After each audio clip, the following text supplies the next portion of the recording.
കാരണം അവള്... നീ എന്താ മീരയുടെ ഭർത്താവിനെ തട്ടിക്കൊണ്ടുവന്ന് കല്യാണം കഴിച്ചോ? അങ്ങനെ ആണെങ്കിൽ ശരിയാ, നീ അനുഭവിക്കണം. ദേവി, ഇനിയുള്ളത് മുരളി പറയും. വാ നടന്നേ. നീ ഹോസ്പിറ്റലിൽ പോകുന്നുണ്ടോ? പോണം. അമ്മയോടെ ഉണ്ടല്ലോ, വിളിക്കുമ്പോ പോണം. മൊത്തത്തില് കാര്യങ്ങൾ നിന്റെ കയ്യിൽ നിന്ന് പോയല്ലേ? ആന്റി ഇനിയിപ്പോ ഇതൊക്കെ വെച്ച് എന്തൊക്കെ ചെയ്തു കൂട്ടൊന്നും പറയാൻ പറ്റില്ല.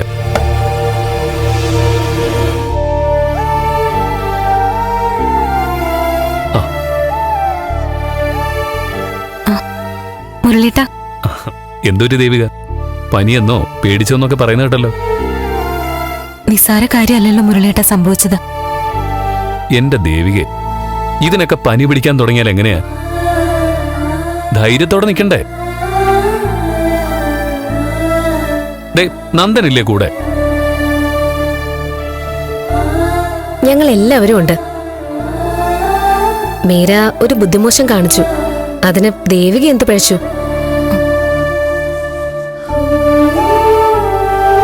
ദേവികെ, എന്തിനാ വിറച്ചു മൂടി അകത്തിരിക്കുന്നത്? വരുന്നൊക്കെ വരട്ടെന്നേ. എന്ത് പ്രശ്നം വന്നാലും നമ്മൾ നേരിടണം.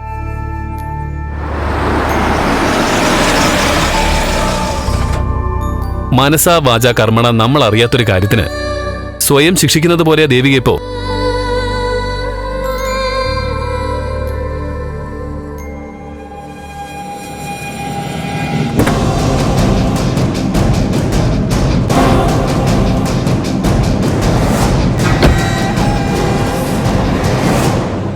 സംഭവിക്കാൻ പാടില്ലാത്തൊക്കെ സംഭവിച്ചു.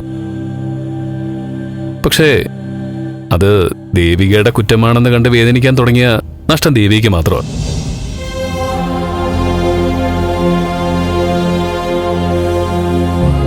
എന്തും വരട്ടെ, തന്റെ ഇടത്തോടെ നേരിടണം. ഞങ്ങളൊക്കെ ഇല്ലേ?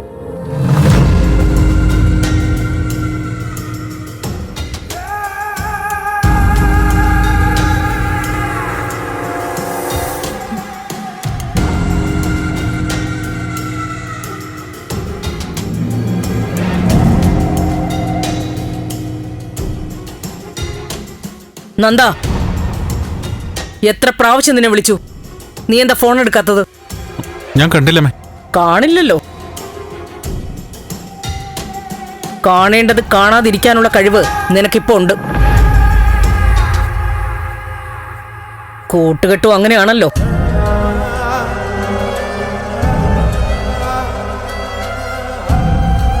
നീ എന്താ ഇവിടെ? അത് ഇപ്പൊ സാധാരണ അങ്ങനെ വരാറില്ലല്ലോ. ഇന്ന് എന്തു പറ്റി? ഒന്നുമില്ല ആന്റി, ദേവിക ഒന്ന് കാണാൻ വേണ്ടി വന്നതാ. എന്തിന്?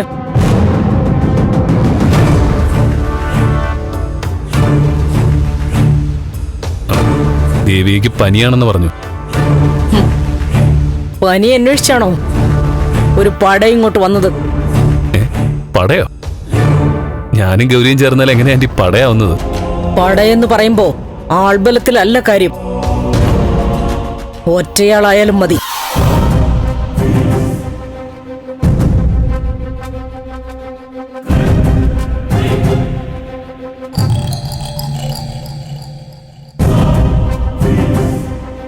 ഒരു സംഘത്തെ ഒതുക്കാൻ പറ്റിയാൽ അയാൾ പട തന്നെയാ. മുരളി വിചാരിച്ച 4-5 പേരെയൊക്കെ തല്ലി ഓടിക്കാൻ പറ്റില്ലേ?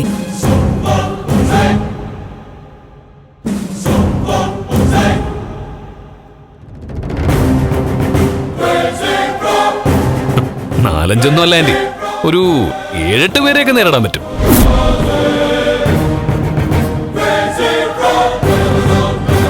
സിനിമയില് പറയുന്നത് പോലെ മോട കണ്ടാ ഞാൻ ഇടപെടും. അതിനി ആരാണെങ്കിലും. ആരായാലും കേറിയങ്ങ് ഇടപെടാൻ പാടില്ല. ആളും തരവും കണ്ടേ കളിക്കാൻ പാടുള്ളൂ. എനിക്കെല്ലാ ആളും ഒരേ തരമാണ് ആന്റി. അല്ല, ഇതെന്തൊക്കെയാ രണ്ടുപേരും കൂടി സംസാരിക്കുന്നത്? എനിക്കൊന്നും മനസ്സിലാവുന്നില്ല. മുരളിക്ക് മനസ്സിലാവും. അതെ, ആന്റിക്കും എനിക്ക് മാത്രം മനസ്സിലാവുന്ന ഒരു കോഡ് ഭാഷയെ ചേച്ചി ഇത്.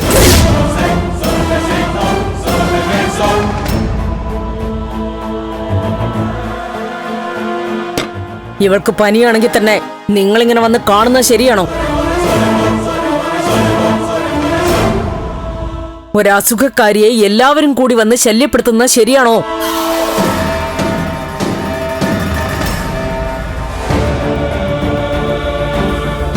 ഗൗരി, നീ പ്രഗ്നന്റ് അല്ലേ? അതെ. എന്നിട്ടാണോ ഒരു പനി പിടിച്ച പേഷ്യന്റിനെ കാണാൻ വന്നത്?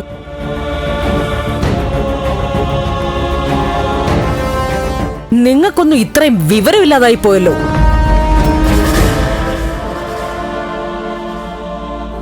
മുരളിയെ വിളിച്ചോണ്ട് പോ ഗൗരി.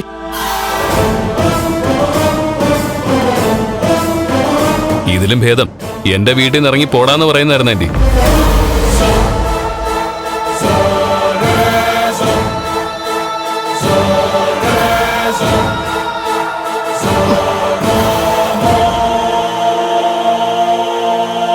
ഭാർഗവേ, നിന്റെ മോനിപ്പം നന്നായിട്ട് സംസാരിക്കുന്നുണ്ടല്ലോ.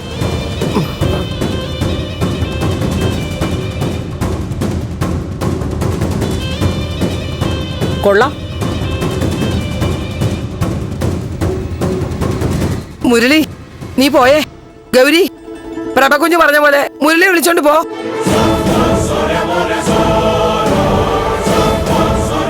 കുഞ്ഞ് പറഞ്ഞത് നേരാ.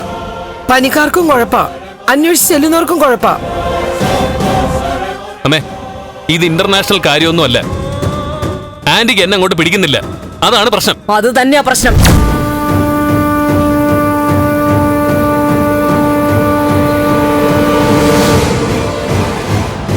അമ്മേ, സൂക്ഷിച്ച് സംസാരിക്കണം.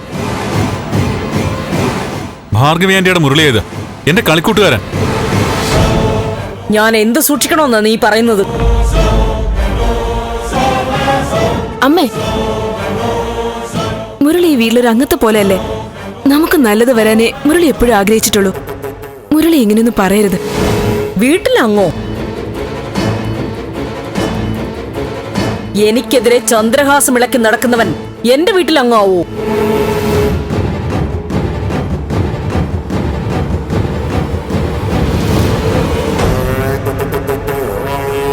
ദേവിയെ ദ്രോഹിക്കുന്നത് ഞാനാണെന്നല്ലേ നീ പറഞ്ഞത്? അത് ഞാൻ പറയാതെ തന്നെ എല്ലാവർക്കും അറിയുന്ന കാര്യമല്ലേ. എന്താണ് നീ പറഞ്ഞേ? അമ്മേ,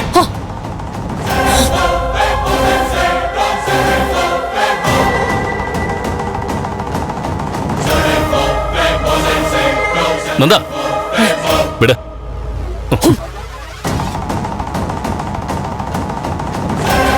കുഞ്ഞുനാൾ മുതൽ ഇതെന്റെ ആന്റിയ.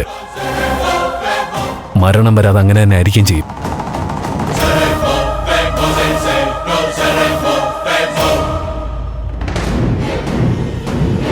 ആന്റിക്ക് എന്നെ തല്ലാൻ അവകാശമുണ്ട്, അധികാരമുണ്ട്.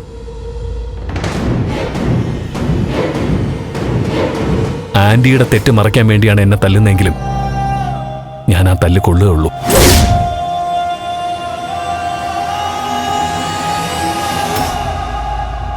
അതാരും തടയേണ്ട കാര്യമൊന്നുമില്ല. അത്ര വലിയ ഔദാര്യം ഒന്നും വേണ്ട മുരളി. എന്റെ ഔദാര്യം ആന്റിക്ക് വേണ്ടെങ്കിലും ആന്റിയുടെ ഔദാര്യം വേണം എനിക്കല്ല, ദേവികയ്ക്ക്.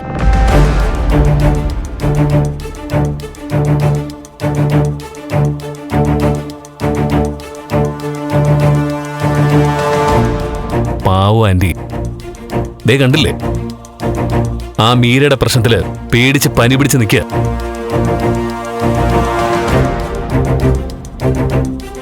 ഇത്രേ ഉള്ളൂ ധൈര്യം. ആന്റിയുടെയൊക്കെ ഒരു കരുതല ദേവികയ്ക്ക് ആവശ്യം. പക തീർക്കാൻ ആന്റി ഏതറ്റം വരെയും പോകുന്നറിയാം. പക്ഷേ എല്ലാത്തിനും ഒരു പരിധി വച്ച എല്ലാവർക്കും നല്ലത്. നീ ആരാടാ എന്നെ ഭീഷണിപ്പെടുത്താൻ? ആന്റി, ഞാൻ ഇതുവരെ മിണ്ടാതെ നിന്നത് മുരളിയേട്ടിന് വേണ്ടി സംസാരിക്കാൻ ഒരുപാട് പേര് ഇവിടെ ഉണ്ടെന്ന് വെച്ചു. മോളെ,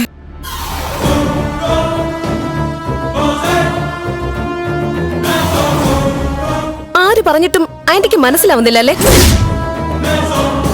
ദേ, എന്റെ ഭർത്താവ് മുരളേട്ടൻ. മറ്റൊരാളോട് സംസാരിക്കുമ്പോ കുറച്ച് മാന്യത കാണിച്ച ആ മാന്യത തിരിച്ചു കിട്ടും. എന്റെ ഭർത്താവിനെ പരസ്യമായി അവഹേളിച്ച ഞാനത് നോക്കി നിൽക്കൊന്നുമില്ല.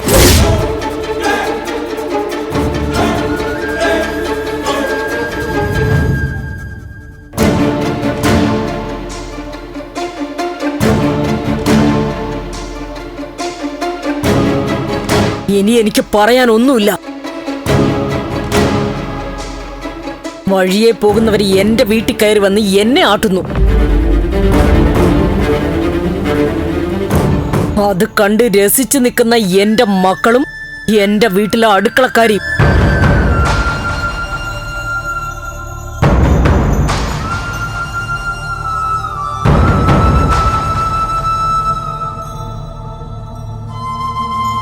ആന്റി ആന്റി എന്തും പറയുന്നത് മുള്ളും മുനയും വെച്ച.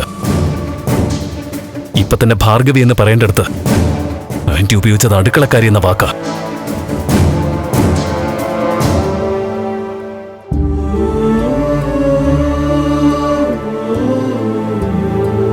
എന്നോടുള്ള ദേഷ്യം എന്റെ അമ്മയോട് കാണിക്കരുത്. എന്നും ആന്റിയുടെ ഒരു അടിമയെ പോലെയാ ഈ ഭാർഗവി ജീവിക്കുന്നത്. പക്ഷേ ഭാർഗവിയുടെ മക്കൾ അങ്ങനെയാണെന്ന് വിചാരിക്കണ്ട. ദാ, ആന്റി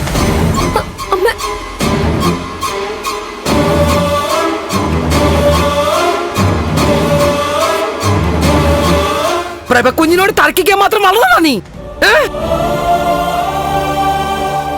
വീട്ടിൽ പോടാ. ഓ,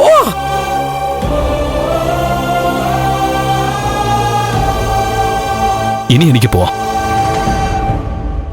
എന്റെ അമ്മ പറയുന്നത് അതുപോലെ അനുസരിക്കും ഞാൻ.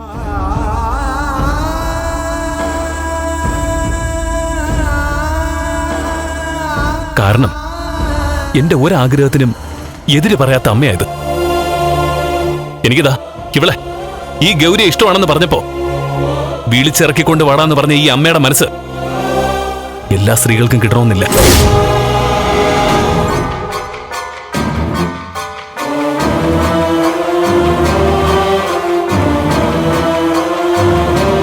താലി കെട്ടിയ പെണ്ണിനെ അമ്മയെ പേടിച്ച് കൂട്ടുകാരന്റെ വീട്ടിൽ നിർത്തിയ നന്ദന്റെ അവസ്ഥ എനിക്ക് വരാത്തതും അതുകൊണ്ടാണ്.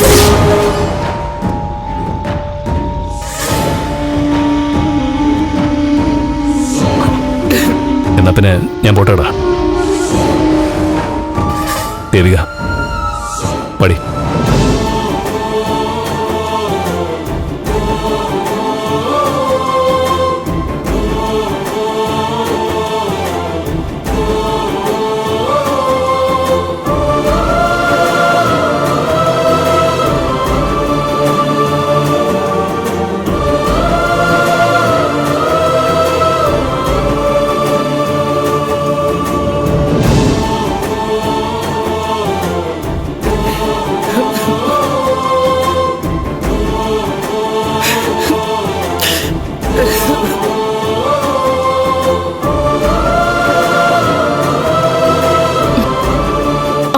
പണിയായി കാണിച്ചേ.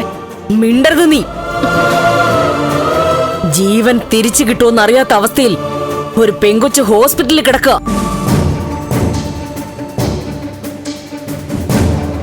അതിന് കാരണക്കാരിയായവൾക്ക് ജലദോഷം വന്നപ്പോ നാട്ടുകാരെ മുഴുവൻ വീട്ടിൽ വിളിച്ച ആഘോഷം. അമ്മ ഇതെന്ത് ഭാവിച്ച? വീട്ടിൽ വരുന്നവരെ ഇങ്ങനെ ആക്ഷേപിച്ച് പറഞ്ഞയക്കാൻ പാടുണ്ടോ? എന്നെ വെല്ലുവിളിക്കാനും ഭീഷണിപ്പെടുത്താനും ഇവളുടെ വാക്ക് കേട്ട് കൂട്ടുകാരനെ വിളിച്ചു വരുത്തിയതല്ലേ നീ?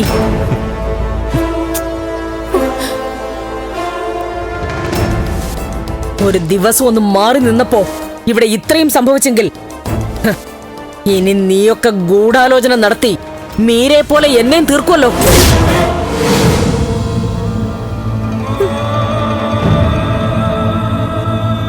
നിനക്കെങ്കിലും കുറച്ച് കുറ്റബോധം വേണ്ടേ?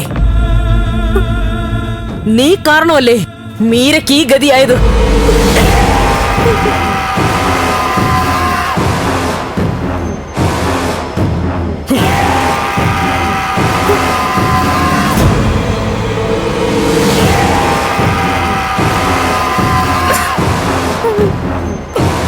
എന്തിനാ ഇങ്ങനെ കരയുന്നേ? അമ്മ എന്തോ ഭ്രാന്ത് പറഞ്ഞു എന്ന് വെച്ച് നീ പേടിക്കണ്ട.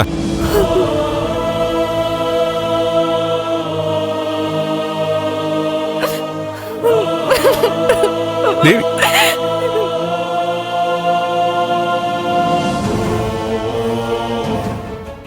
ചേച്ചി ഇങ്ങനെ പോയാ ദേവി വിളിച്ചോണ്ട് ഞാൻ ഈ വീട്ടിൽ നിന്ന് ഇറങ്ങും. നോക്കിക്കോ. ഡാ,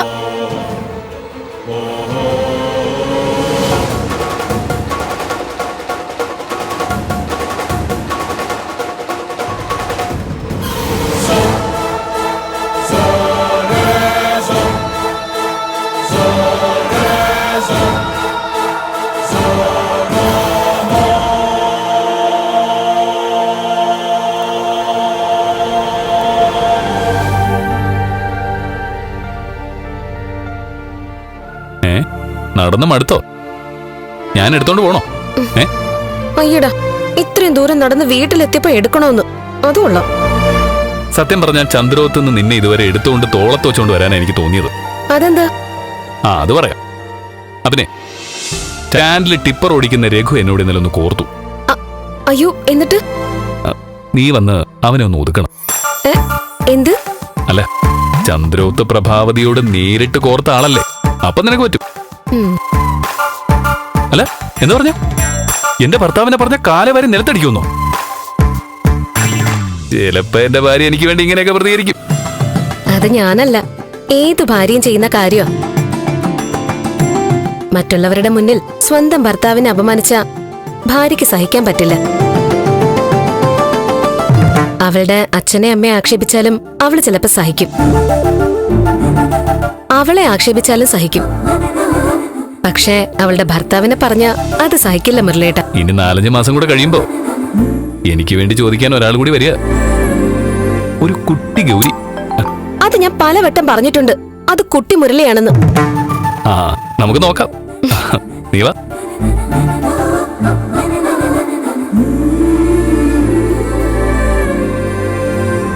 എന്നാ ഗൗരി മോളെ വീട്ടിൽ കയറി ഇരിക്കും. ഞാൻ സ്റ്റാൻഡിലോട്ട് പോവാം. ചായ എടുക്കണോ? ചന്ദ്രത്ത് വെച്ച് അമ്മ മോനെടുത്ത് ചായ കുടിക്കാൻ പറ്റിയില്ലല്ലോ. ഇനിയിപ്പോ ചായ വേണ്ട. നമ്മള് ചന്ദ്രത്തേക്ക് പോവണ്ടായിരുന്നു. ദേവികയെ ആശ്വസിപ്പിക്കാൻ പോയിട്ട് നമ്മള് ചെന്നത് തന്നെ വലിയ പ്രശ്നമായി.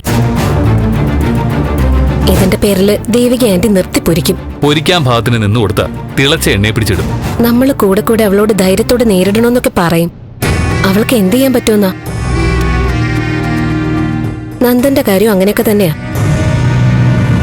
സിദ്ധാർത്ഥൻ സാർ ഒന്ന് സംസാരിച്ചു തുടങ്ങിയ ചിലപ്പോ എല്ലാത്തിനെയും വരച്ച വരയിൽ നിർത്തും. അത് നേരെ. പക്ഷേ പ്രഭേന്റെ ആള് അത്ര എളുപ്പത്തിലൊന്നും നടക്കില്ല. ഒരിക്കലും എല്ലാം വിളിച്ചു പറയൂന്ന് വെല്ലുവിളിച്ചിറങ്ങിയ അങ്കിള് പിറ്റേന്ന് മിണ്ടാട്ടോ ഇല്ലാതെ ആശുപത്രിയിലായി. എന്തോ മാന്ത്രിക ശക്തി ഉണ്ടാവും പ്രഭേന്റിക്ക്. അതെനിക്കും തോന്നാറുണ്ട്. മുരളേട്ടന്റെ അമ്മയ്ക്ക് മിക്കവാറും ഇന്ന് ചന്ദ്രത്തെ ചീട്ട് കീറും. നമ്മുടെ കാര്യം പറഞ്ഞ് ഒരു ഉഗ്രൻ കലഹത്തിനുള്ള സാധ്യത കാണുന്നുണ്ട്. അതൊക്കെ ആശ്രിത വത്സയായ ഭാർഗവി കൈകാര്യം ചെയ്തോളും. ഞാൻ പോട്ടെ, നീ കഴിക്കും.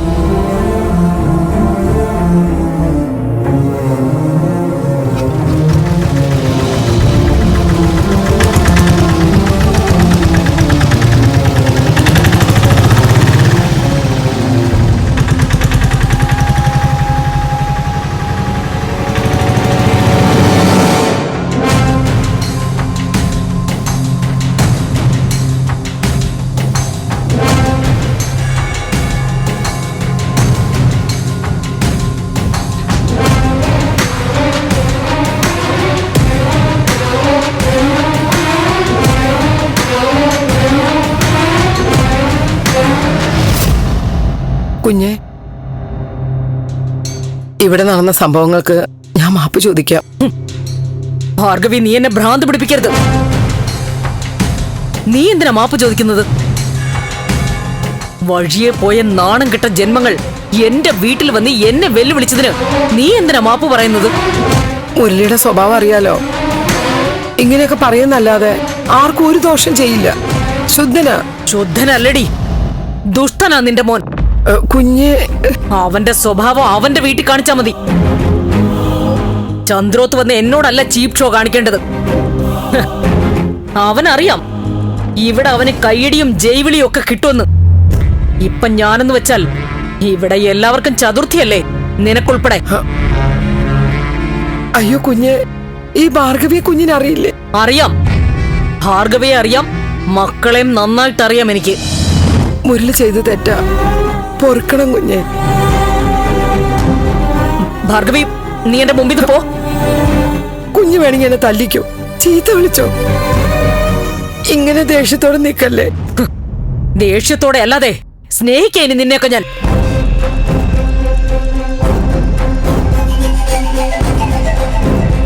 നന്ദന്റെ സ്വഭാവം ഈ രീതിയിലാക്കിയത് നിന്റെ മോൻ ഒരുത്തനാ.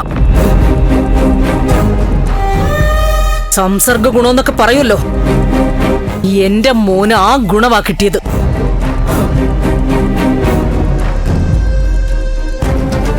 എവിടെയോ കിടന്ന് പെണ്ണിനെ കല്യാണം കഴിച്ചതും അമ്മയെ ധിക്കരിച്ചതും വീട്ടിൽ കയറ്റിയതും ഒക്കെ നിന്റെ മോന്റെ ഉപദേശം സ്വീകരിച്ചിട്ടല്ലേ? അമ്മേ, എത്തിയല്ലോ. മുരളിയെക്കുറിച്ച് പറഞ്ഞപ്പോ സഹിക്കാൻ പറ്റാതെ ഓടി വന്നല്ലോ. അമ്മ എന്തൊക്കെയാ വിളിച്ചു പറയുന്നേ? മോൻ പോ. പ്രഭകുഞ്ഞ് സാന്ദ്രം കൊണ്ട് എന്തെങ്കിലും പറഞ്ഞ എനിക്കതിൽ ഒരു വിഷമവും ഇല്ല. മോൻ ചെല്ല്. ആന്റി വെറുതെ ഇരിക്കെ. മുരളി പറഞ്ഞിട്ടാണോ ഞാൻ ദേവിയെ സ്നേഹിച്ചത്? എന്റെ ഇഷ്ടമാണ് ഞാൻ ചെയ്തത്. ദേവിയെ വിവാഹം ചെയ്തതും ഇവിടേക്ക് കൊണ്ടുവന്നത് ഞാനാ, മുരളിയല്ല. കണ്ടോ, ഇവൻ ഇങ്ങനെ ആയത് നിന്റെ മോൻ കാരണോ? സംസാരം കേട്ടോ അവന്റെ? മുരളി പറഞ്ഞിട്ടുണ്ട്, ആണത്തം കാണിക്കേണ്ടത് അമ്മയെ ധിക്കരിച്ചിട്ടാണെന്ന്. അടുക്കളക്കാരി അടുത്ത് നിൽക്കുമ്പോ വേണം അമ്മയെ ആക്ഷേപിക്കാനെന്ന് പ്രത്യേകം പറഞ്ഞിട്ടുണ്ടാവും. ഹീറോ പറയുമ്പോ ആരാധകന് അനുസരിക്കാതിരിക്കാൻ പറ്റില്ലല്ലോ. മുരളി എന്റെ ഹീറോ തന്നെയാ.